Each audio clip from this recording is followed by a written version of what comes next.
महाराष्ट्र में विधानसभा चुनाव से पहले ही राजनीतिक हलचल तेज हो रही है। इस बीच सूबे के उप मुख्यमंत्री और भाजपा नेता देवेंद्र फडणवीस ने गठबंधन नेताओं को नसीहत दी है। उन्होंने कहा है कि गठबंधन के नेताओं को एक दूसरे के खिलाफ नहीं बोलना चाहिए। नमस्कार, मैं हूं प्रेरणा और आप देख रहे हैं न्यूज नेशन का डिजिटल प्लेटफॉर्म। देवेंद्र फडणवीस ने साफ तौर पर यह संदेश देने की कोशिश की है कि अगर हम महायुति में हैं तो हमें कुछ समझौता करना ही होगा। फडणवीस ने कहा कि मैं अपने नेताओं और प्रवक्ताओं से अनुरोध करना चाहता हूं कि वे एक दूसरे के खिलाफ ना बोलें, सभी का सम्मान करें और कोई भ्रम पैदा ना करें।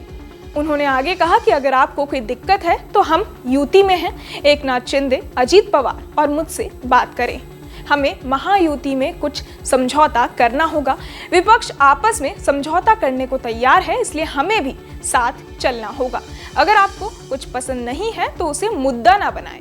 आपको बता दें कि महाराष्ट्र में इसी साल विधानसभा चुनाव होने वाला है।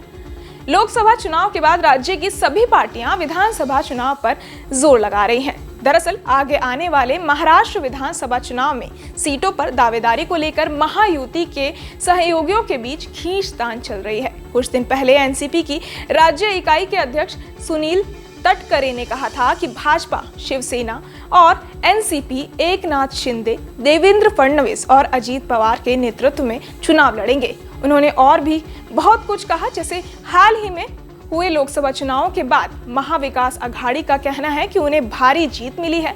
ये सच है कि उन्हें ज्यादा सीटें मिली हैं, लेकिन अगर वोटों पर नजर डालें तो उन्हें हमसे सिर्फ 2 लाख वोट ज्यादा मिले हैं, जिसकी वजह से उन्हें 30 सीटें मिली हैं। दूसरा, अगर हम दृढ़ निश्चयी हो जाएं तो हम उनसे विधानसभा चुनाव में 25 लाख वोट ज्यादा पा सकते हैं। अगर हम उनसे 20 लाख वोट भी ज्यादा पा लें तो हम 200 सीटें जीत सकते हैं और हम में वो क्षमता है। तकनीकी तौर पर भले ही हम लोकसभा चुनाव हार गए हों, लेकिन अब हम पूरी तरह तैयार हैं। तीसरी, हमारी लड़ाई उन 3 पार्टियों से नहीं थी, बल्कि फर्जी कहानी से थी। चौथा, आप झूठ बोलकर एक चुनाव जीत सकते हैं, लेकिन हर बार नहीं।